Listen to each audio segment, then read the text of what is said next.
Hey everyone, welcome back to my channel. Welcome to another video. If you do not know me, my name is Lindsay. I post all things kind of content here on my channel: motherhood, lifestyle, unboxings, Christian content here. I post YouTube shorts daily, so make sure you check out my YouTube shorts for all things Christian biblical content.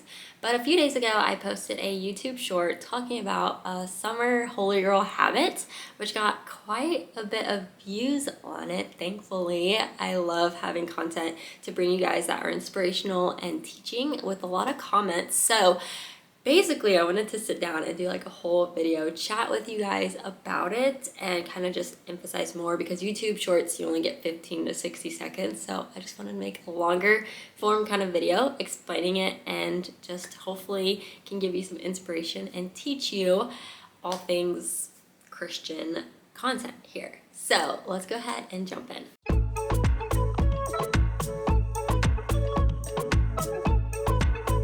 Okay, so yesterday's YouTube short went up talking about Holy Girl habits. Number one, which is to read a daily devotional, journal, and pray afterwards. So we're gonna break that down into daily devotional, journal, and pray. So let's start off with daily devotional. So I am currently reading this daily devotional by Kelly Minter. It's The Blessed Life, a 90-day devotional through the teachings and miracles of Jesus. So I am involved with my church, and I am in a women's Bible study, which is very, very new to me, but very excited. We have a whole Facebook group, very connected with this group of women, and we read a part every single day. It's a daily devotional, hence we read it once a day. So this is 90 days. I think that says it right there, 90-day devotional. Anyways, I'm over explaining it, but yesterday, for example, we are on day 8. Blessed are those who mourn. Blessed are those who mourn, for they will be comforted. Matthew 5:4. So basically, a daily devotional has scripture from the Bible into a devotional with the author's perspective and teachings through it, so that you're not just reading scripture and kind of left questioning like, what does it mean, or how can I pertain it to my life? It's more like an actual context, kind of like visual and representation. So for example, blessed are those who mourn. It gives you scripture, Matthew 5:4. It gives you another scripture, 2 Corinthians chapter 1 verses 3-5. Has it in there. So she's explaining the Beatitudes and all that. So it's highlighting in the Bible where you can find the Beatitudes. It's very scripture based. It's not her just making stuff up. It's part of the Bible. So she talks about Isaiah. She highlights Isaiah 61. She highlights Matthew 27:46. She also explains it in her words, which is like, for example, it says that Jesus is the one whose arms are open wide to you and longs to comfort you in your confusion and sorrow. And the comfort in today will be one to know in full. The caboose, it's on the way. So she kind of like leads you throughout this devotional with you understanding what the scripture means, her providing context on what the scripture means and relating it to her life or her kind of experience. So she talks about being on the train and the caboose and the locomotive. She talks about how the Beatitudes are kind of like trains. She gives several analogies so that you understand, if that makes sense. I hope that makes sense.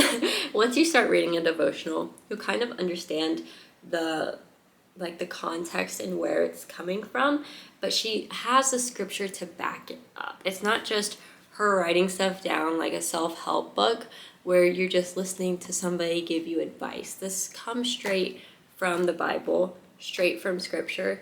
It's just she's interpreting it and putting perspective in it so that you understand it. So I am on day 9 now out of 90. So like I said, I just started this, but it's been such an eye-opening thing for me. Every single morning I wake up. I do have 2 kids, so sometimes we all wake up at the same time. Sometimes I can like get up early before them and sit down and read my daily devotional. On a perfect day, they sleep in and I can wake up 5 to 10 minutes before them and get it done. Sometimes I want to sleep in too, and we all get it done together.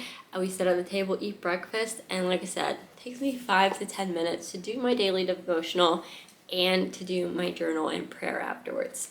So it's not a lot of time. It's actually very simple and very easy. So let's jump into the journal and prayer part. So I always write the daily devotional and what day it is. So this is day 8.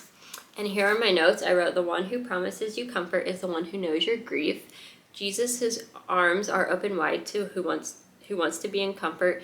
Choose to be in his presence, and this is what it means to flourish. So how I take my notes is that I like space it out. I kind of make bullets. Like as I'm reading, I will write it down. And then after I read it, I will go back and kind of read it again and kind of skip through. And what highlights to me, I write it down. And I like to write it down and keep it open like this throughout the day. I don't close it or anything because any little moment I have to just like look back over in between my daily habits I do with my kids and any kind of free time I have, I like to read it and like look over what the daily devotional is without reading the daily devotional again. So just to kind of know like, okay, Jesus is there for me. He's going to give me comfort. So whatever kind of obstacle I'm facing throughout the day, whatever kind of trial or like struggles I'm facing, you know, just daily mom life, I know that Jesus is there for me and I'm comforted by him. I already know that, but having that written down and just like having me write it down and read it and know it kind of just gives me a peace of mind. So I have that out all throughout the day. So for me to look at. So after I read my daily devotional and I journal down my thoughts, I will sit in prayer. Like I said, this could take 30 seconds. This could take 2 to 3 minutes. I kind of just sit down and have my prayer time. I say my prayers out loud.